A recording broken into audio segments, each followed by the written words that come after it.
If you think you don't like kale, you should definitely watch this video and try this recipe.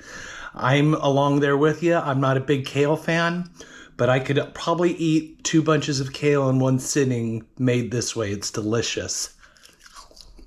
I hate to say it, but I'd almost rather have these than Doritos. Really great.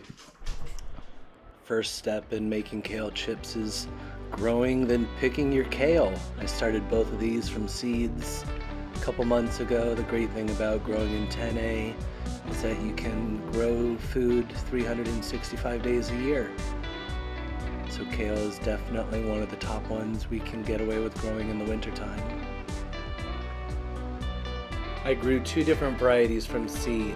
The first here in the front is Russian Red, also known as Ragged Jack, and behind that is Dazzling Blue. I'm going to start to harvest some of it. I'm going to harvest just the outside leaves. I'm going to leave the inside bud living so it can produce another harvest for me in the next few weeks. Now it's time for the prep work. We have to remove the spine, which is too tough and will never dehydrate. It's going to get tough and chewy, so it won't dehydrate well. Cut out the spine and then tear or cut up the rest of the leaf into chip-sized pieces, big bite-sized pieces. Now, even though I grew this organically in my backyard without ever spraying anything on it, I'm still going to give it a really good wash and then spin dry it to make sure it's bone dry so that the dehydrator doesn't have to work overtime. Gonna give the composting worms the stems so we don't waste anything. Give it right back to the garden.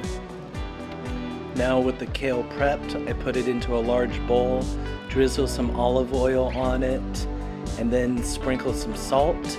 Those are the only 2 mandatory things. And then I love adding nutritional yeast because it adds a special umami, cheesy type of flavor that's just gonna make you want to eat the whole batch all at once. Now make sure your hands are clean and toss to coat everything evenly. You want to make sure you have olive oil, salt, and the nutritional yeast on every piece of kale, so give it a good toss. Now it's time to load the dehydrator. I suppose you can do this in an oven on a low setting.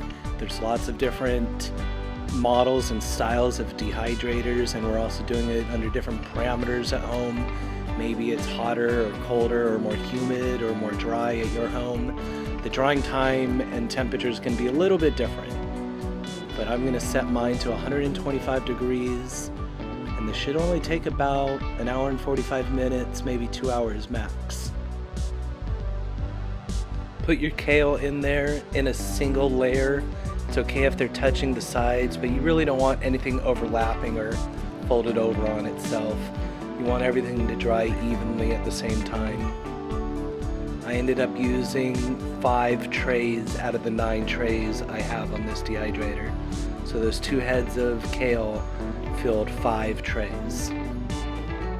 And they are done. They've been in for just about 2 hours. I've been snacking on them, so I know they're delicious and crispy right where I like them.